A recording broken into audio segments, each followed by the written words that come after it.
Kamusta kayong lahat? Nandito na naman tayo sa Filipino Chill Recap. At ngayon, pag-uusapan natin ang supernatural war, romance film na tinatawag na Pearl Harbor. Maghanda na kayo dahil sa mga spoilers na darating. Noong 1923 sa Tennessee, naglalaro sina Rafe at Danny gamit ang isang lumang sirang biplano habang nagpapanggap na mga sundalo sa unang digmaang pandaigdig.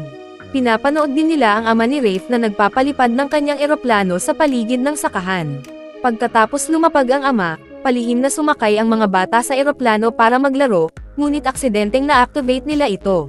Nagpanik ang mga bata habang umuusad ang eroplano nang wala silang kontrol ng ilang minuto, pero sa kabutihang palad, napahinto nila ito sa gitna ng bukirin. Pagbalik nila, galit na hinayla ni Danny ang kanyang ama at pinagbato siya dahil nakikipag-hangout kay Rafe. Tinawag siyang hanggal na bata na hindi marunong magbasa. Kumuha si Rafe ng lumang propeller at hinampas ang lalaki habang tinatawag siyang maruming Aleman. Ipinaliwanag ng ama ni Danny na nakipaglaban siya sa mga Aleman noong digmaan at umaasang walang makakakita sa mga bagay na kanyang nasaksihan. Pagkatapos ay umalis siya. Kaya sinabi ni Danny kay Rafe na siya ang kanyang matalik na kaibigan bago sundan ang kanyang ama. Noong 1941, nasa rurok ang ikalawang digmaang pandaigdig. Sina Danny at Rafe ay mga first lieutenant sa Air Force at palaging gustong ipakita ang kanilang galing sa paglipad. Namamangha ang kanilang mga kasamahan, pero naiinis si Major Dittle. Isang hapon, sinabi ni Doolittle kay Rafe na tinanggap siya sa Eagle Squadron sa Britain, kaya kailangan niyang pumili sa pagitan ng pananatili sa American Air Force o pumunta sa London. Nang humingi ng payo si Rafe, sinabi ni Dittle na pipiliin niya ang London. Pagkatapos, sinabi ni Rafe kay Danny na inatasan siya ni Dittle sa London, imbes na aminin na siya mismo ang pumili, pero galit pa rin si Danny. Lagi niyang gustong lumaban kasama si Rafe at ayaw niyang may ibang magtiwala sa kanya sa laban. Sa tren patungong New York, pinag-uusapan ni Evelyn at ng kanyang mga kaibigan kung ano ang pakiramdam na maging nurse para sa militar. Ikinwento ni Evelyn na nagkaroon siya ng romansa kay Rafe 4 na linggo na ang nakalipas. Tinawag niya itong pinakamakabagbag damdaming araw sa kanyang buhay. Nakilala niya si Rafe sa eye exam, kung saan lumabas na hindi siya marunong magbasa ng maayos. May dyslexia si Rafe, pero makita niya ang lahat ng iba pang bagay ng malinaw, kaya pumasa siya kay Evelyn. Pagkatapos, nang binigyan siya ni Evelyn ng injection, nagka-bonding sila dahil pareho ang kanilang ama na veterano, pero patuloy ang pang-aakit ni Rafe. Bigla siyang nakaramdam ng pagkakasakit, at napansin ni Evelyn na nagdala siya ng chart ng ibang sundalo para lang makita siya muli. Nakuha na niya ang injection dati, at nang muling mabigyan, nawalan siya ng malay at nataman ang ilong habang bumabagsak. Sa gabi, naghihintay si Rafe kay Evelyn sa labas ng ospital dala ang champagne. Sakit pa rin ang ilong niya, kaya inalagaan ito ni Evelyn at nauwi sila sa halikan. Pagdating ng tren sa istasyon, naghihintay si Rafe kay Evelyn dala ang maliit na origami na ibon. Dinala niya rin ang ilang kasamahan at ipinakilala ang mga ito sa iba pang nurses para sabay silang pumunta sa club at mag-enjoy. Ginawa ng mga sundalo ang kanilang makakaya para mag-flirt sa mga nurses, pero hindi sila ganoon kagaling. Habang abala ang lahat, palihim na pumasok sina Rafe at Evelyn sa harbor at sumakay ng police boat para marating ang isang marangyang cruise ship na malapit. Naghalikan sila sa platform na magdadala sa kanila pataas. Ngunit aksidenteng naitulak nila ang lever at biglang nahulog ang platform sa tubig. Sa kabutihang palad, napigilan nilang mahulog. Pagbalik sa hotel, sinabi ni Rafe kay Evelyn na pupunta siya sa London at inamin na nag-volunteer siya. Pinangako niya na babalik siya para sa kanya at pinakiusapan siyang huwag pumunta sa istasyon ng tren dahil masyadong masasaktan. Binigyan siya ni Evelyn ng kanyang scarf bilang pamamaalam. Kinabukasan, sinundo ni Danny si Rafe. Dumating pa rin si Evelyn, pero nahuli siya, kaya nakita lang siya ni Rafe mula sa bintana ng tren. Habang nagpapatuloy ang digmaan, nahihirapan ang British Air Force na kontrolin ang himpapawid. Inatasan si Rafe sa isang eroplano na puno ng butas ng bala at may mga mantsa ng dugo mula sa naunang piloto na hindi namatay hanggang sa lumapag. Sa USA, sinabi ng Pangulo sa kanyang team na kailangan nilang tulungan pa ang Europa upang talunin ang mga Nazis. Bilang tugon, plano ng Japan na gantiin ito sa pamamagitan ng pagsira sa American Pacific Fleet sa Pearl Harbor. Pinadala si Evelyn at ang kanyang team ng nurses kasama ang squadron ni Danny sa Pearl Harbor, kung saan ang mga piloto ay nagdidisenyo ng kanilang mga eroplano ng mga nakakatawang larawan. Habang lumilipas ang mga linggo, Palaging nagsusulat sina Evelyn at Rafe sa isa't isa, ibinabahagi kung paano ang kanilang buhay. Ipinaliwanag ni Rafe na mahirap makipagkaibigan dahil araw-araw may namamatay sa labanan. Ngunit proud siya sa paggabay sa kanyang team ng maayos at hindi natalo sa laban. Patuloy na nagpapadala ng fleet ang USA sa Atlantic at hindi masaya ang Admiral sa kakaibang taktika. Lihim na kinukunan ng larawan ng Japan ang lahat upang subaybayan ang kanilang posisyon at naghahanda ng torpedo para sa malaking atake. Isang araw, pina-activate ang sirena sa London base at nagmadali ang team ni Rafe sa kanilang mga eroplano para makipaglaban. Walang kapintasan ang kanilang teamwork at sa loob ng ilang minuto, nakapatumbo sila ng ilang kalabang eroplano. Sa kasamaang palad, nabigla si Rafe ng isang kalaban mula sa likuran at nataman ang kanyang eroplano, nagdulot ng pagtagas ng langis. Habang nagsisimula ang apoy, hindi makakita si Rafe at hindi makalabas dahil na-stuck ang canopy. Pinaputok niya ang salamin para mabasag, pero bago siya makatakas, nataman ulit ang eroplano at mabilis itong bumagsak sa dagat. Samantala, nanunood si Danny ng laban sa boxing sa isa sa mga bagong dating na Navy ships at tumataya pa sa resulta.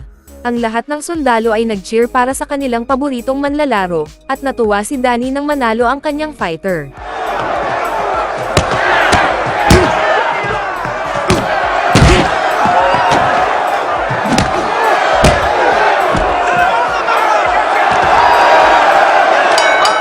Ngunit naputol ang kasiyahan nang makatanggap siya ng malungkot na balita. Ilang minuto lang, binisita ni Danny si Evelyn upang ipaalam na namatay si Rafe sa labanan. Pinag-usapan nila kung gaano sila nalungkot na wala si Rafe, at nalaman ni Danny na nag-volunteer pala ang kanyang kaibigan. Nagtipon ang lumang team ni Rafe at ang mga nurses upang uminom at magpaalam sa kanya. Ilang araw pagkatapos, labis na nadurog si Evelyn nang matanggap ang huling mga liham na ipinadala ni Rafe.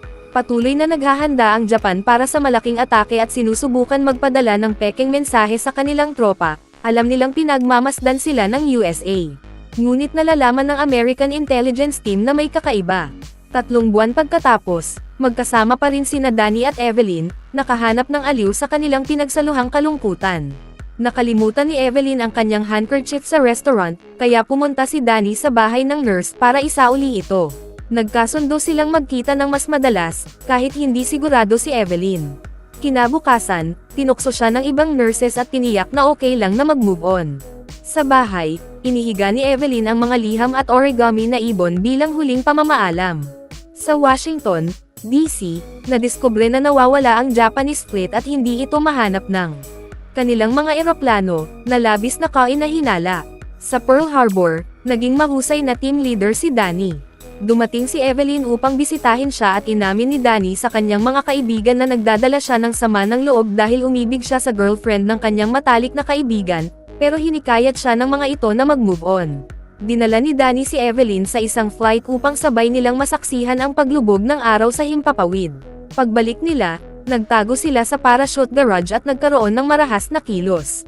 Kinabukasan, nag-alinlangan si Evelyn sa ginawa nila, pero tiniyak siya ni Danny na okay lang at nagkasundo silang magsimulang mag-date. Sa paglipas ng mga araw, masaya sina Danny at Evelyn sa kanilang bagong relasyon.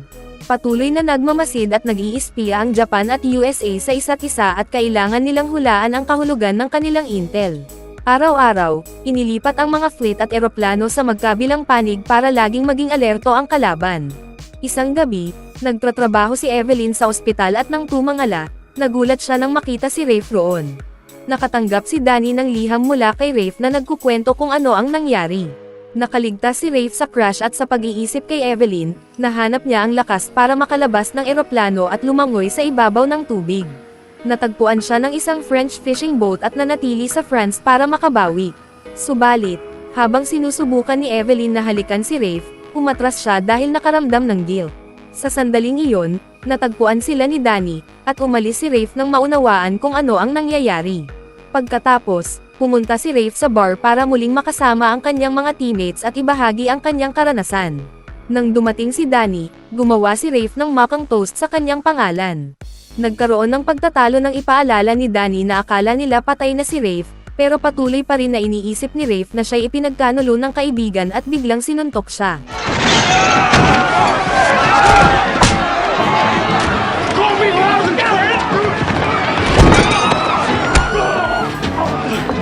Come on!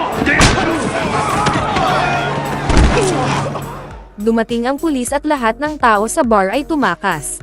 Sumakay sina Rafe at Danny sa kotse at umalis hanggang sa makahanap ng lugar kung saan maaari nilang pag-usapan ang mga bagay ng maayos. Nais ni Danny na makipagkasundo, pero hindi makita ni Rafe kung paano babalik sa normal ang lahat. If you hadn't gone, none of this would have happened. It was my fault, I guess. I just know there's got to be some way we can work things out so that things can be right between me and you. I just don't see how it could ever be the same. Kinabukasan, handa na ang hukbong Hapon na ilunsad ang kanilang atake. Nakakatanggap ang hukbong Amerikano ng mensahe na hindi nagtagumpay ang peace talks at sinisira na ng Japan ang kanilang mga coding machines. Napansin ng mga sundalo sa radar ang malaking ulap, pero inisip nilang masyadong malaki ito para sa eroplano. Pinaghihinalaan ng mga Amerikano ang paparating na atake, pero hindi nila matukoy kung saan. Dumating ang mga eroplano ng Hapon sa Pearl Harbor at ang ilang piloto ay lumilipad ng napakababa para balaan ang mga inosenteng sibilyan. Pagdating sa base, binuksan nila ang apoy gamit ang iba't ibang armas. Lahat ay nagulat at kailangan tumakbo sa gitna ng mga pagsabog upang makapag-organisa ng kontra-atake. Nagising sina Rafe at Danny sa kotse at agad na sumakay para sumama sa kanilang team.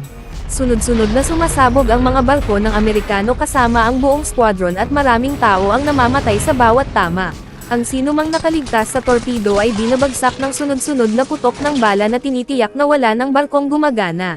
Sa bahay ng nurse, nakita ni Evelyn ang atake at sinabi sa kanyang mga kaibigan na tumakbo patungong ospital.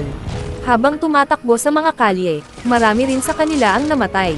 Binuksan ng mga eroplano ng Hapon ang apoy sa mga gusali, tinitiyak na mamatay ang mga sundalo na nasa kama pa. Nagkakapatong-patong ang mga bangkay sa harbor, at ang mga lalaki ay devastated na makita ang kanilang mga kaibigan na namatay sa kanilang mga bisig.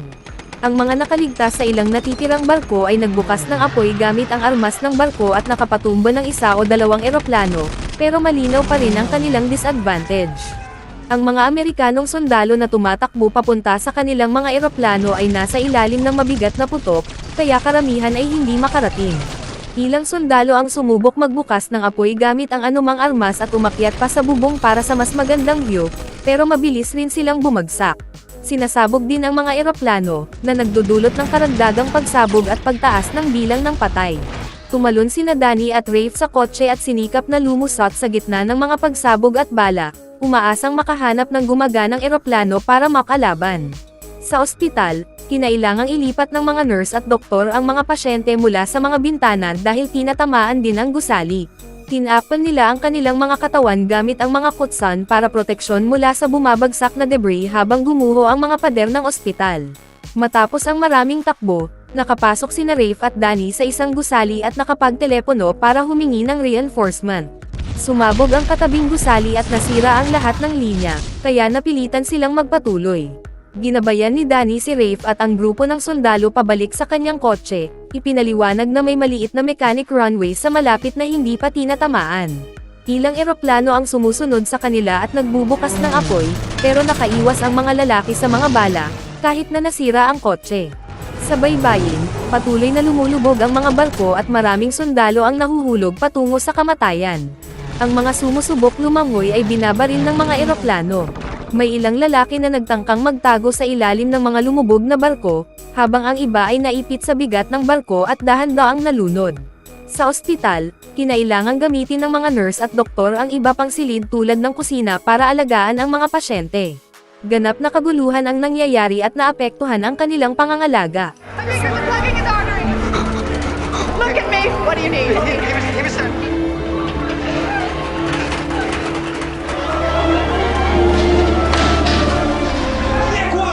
Surgery! No! Get him to surgery! Samantala, nakarating ang grupo sa kotse sa huling natitirang base at kinuha ang lahat ng armas na kanilang makita. Desperado silang magbukas ng apoy, pero pinipigilan sila ni Rafe upang hindi maipakita ang kanilang posisyon. Dumaan ang mga eroplano ng Hapon nang hindi nakakita ng anuman, at pinaputok ni Rafe ang grupo nang nakatingin ang kalaban sa kabilang direksyon.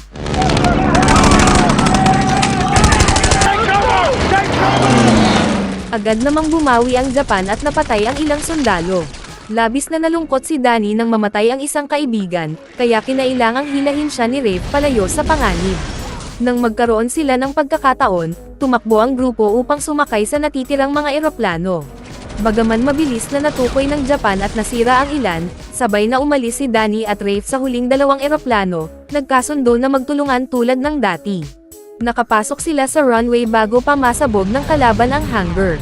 Gamit ang kanilang lumang taktika at perpektong teamwork, lumipad ang dalawa sa paligid ng base, tinatanggal ang maraming eroplano ng Hapon.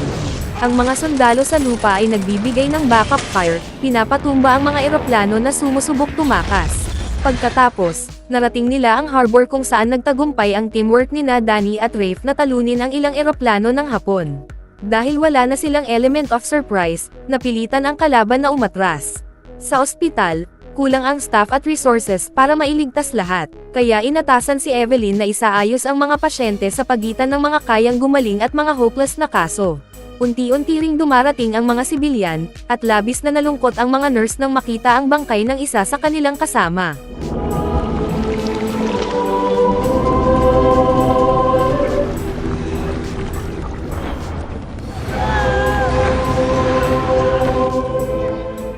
Nang matapos, lumabas ang natitirang tropa sa mga bangka upang hanapin ang mga nakaligtas sa tubig, pero karamihan ay mga bangkay lamang ang natagpuan. Tumigil sina Rafe at Danny sa ospital para mag-donate ng dugo, na naging awkward sa paligid ni Evelyn.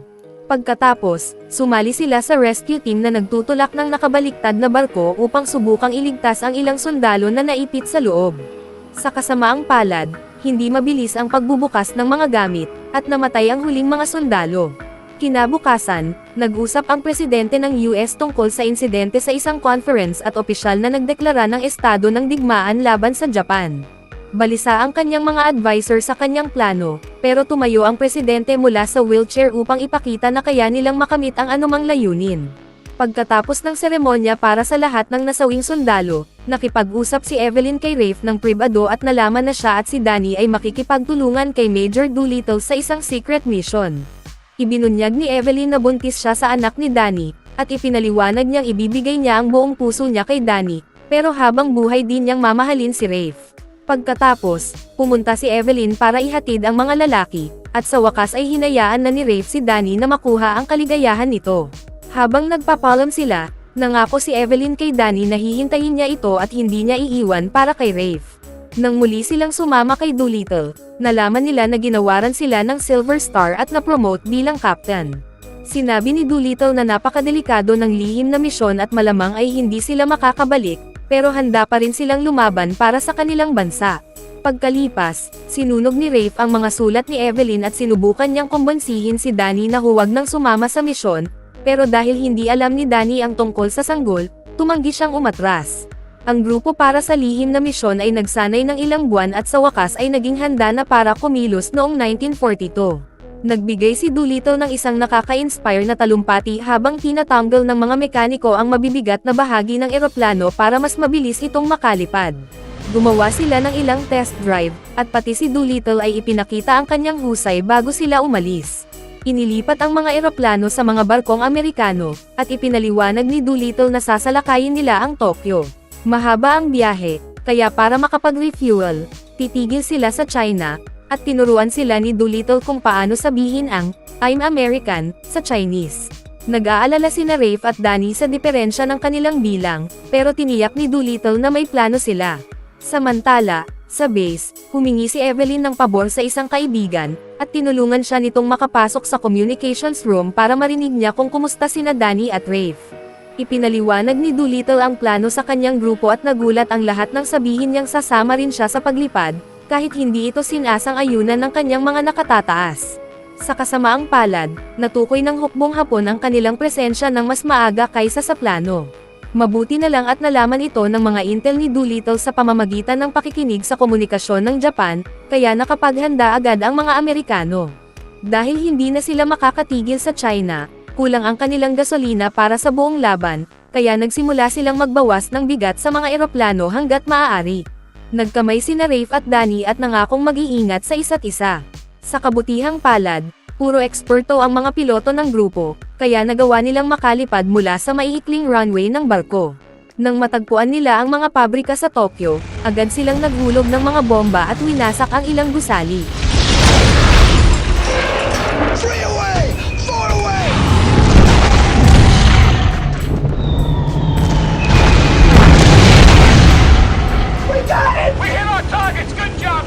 Tumakbo ang mga sundalong Hapon papunta sa kanilang mga sandata para gumanti, at maraming eroplano ang matinding napinsala. Dahil dito, bumagsak ang ilan at namatay ang mga piloto, kaya lalo pang nabawasan ang kanilang bilang. Ang mga natitirang eroplano ay umiwas sa pag-atake sa abot ng kanilang makakaya at nagpatuloy sa paglipad. Ngunit lumilipad sila ng walang direksyon dahil ang barkong nagdala sa kanila ay napabagsak din. Nawalan sila ng komunikasyon sa base, at hindi na alam ni Evelyn kung ano ang nangyayari. Halos maubusan na ng gasolina ang grupo at nag-aalala silang baka hindi sila makaligtas. Pero sa kabutihang palad, may nakita si Rafe na mga palayan at napagdesisyonan nilang doon maglanding. Sa kasamaang palad, tumigil sa pag-andar ang propeller ni Rafe at ang dapat sana ay maayos na paglapag ay naging isang malakas na pagsabog. Habang kumakalat ang apoy sa paligid, lumabas ang mga nakaligtas mula sa wreckage, ngunit agad silang pinalibutan ng mga sundalong Hapon na nagpaputok. Gumanti ng putok si Rafe at ang kanyang mga kasama habang nagtatago, at halos mawalan na sila ng pag-asa na makatakas. Sa sandaling iyon, biglang lumitaw ang eroplano ni Danny at pinabagsak ang karamihan sa mga sundalong Hapon sa loob ng ilang segundo. Ngunit naubusan din ito ng gasolina at bumagsak ng malakas sa malapit. Nag-aalala para sa kanilang kaibigan, lumabas sa pinagtataguan ang grupo ni Rafe at tumakbo sa gitna ng palayan habang binabaril ang mga kaaway na nagtatago sa matataas na damo. Nakita ni Rafe si Danny na may nakatusok na piraso ng metal sa leeg at sinubukan niya itong tulungan, ngunit bigla siyang inatake ng isang kaaway mula sa likuran. Pinalibutan ng mga sundalong Hapon ang lahat ng nakaligtas at sinimulan silang itali. Nakakita si Rafe ng nahulog na baril at agad nagpaputok, mabilis na napatay ang ilang kalaban bago siya maubusan ng bala. Naghanda ang mga kaaway na barilin si Rafe bilang ganti. Ngunit tumalon si Danny at nagsilbing panangga. Ginamit ng ibang sundalong Amerikano ang pagkakataong ito para makakuha ng granada at tuluyang mapatay ang natitirang mga sundalong Hapon. Tumakbo si Rafe papunta kay Danny at sinabi sa kanya ang tungkol sa sanggol, umaasang bibigyan siya nito ng lakas para manatiling buhay. Ngunit sinabi ni Danny kay Rafe na siya na ang magiging ama, at namatay ito sa mga bisig ng kanyang kaibigan. Ilang sandali pa, dumating ang hukbong Chino at nailigtas ang grupo. Pagbalik ni Rafe sa USA, masaya si Evelyn na makita siya. Ngunit napaiyak siya nang mapagtanto niyang ang kabaong na dala nila ay para sa katawan ni Danny. Lahat ng nakaligtas sa labanan sa Pearl Harbor, kabilang ang mga nurse at doktor, ay ginawaran ng mga medalya dahil sa kanilang katapangan, at sila ang naging inspirasyon na tumulong sa USA na manalo sa digmaan. Kalaunan, nanganak si Evelyn at pinangalanan niya ang bata na Danny. Si Rafe ang naging ama nito at isinasama niya ito sa paglipad bilang pag-alala kay Danny. At doon nagtatapos ang pelikula. Kaya, ano ang masasabi ninyo tungkol sa pelikulang ito? Iwan ang inyong opinyon sa comment sa ibaba.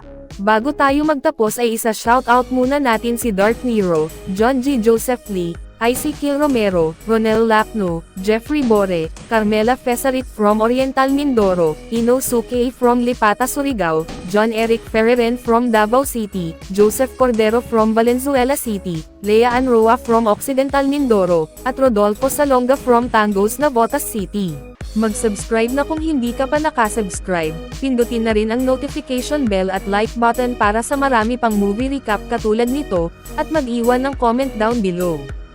And as always, thank you for watching.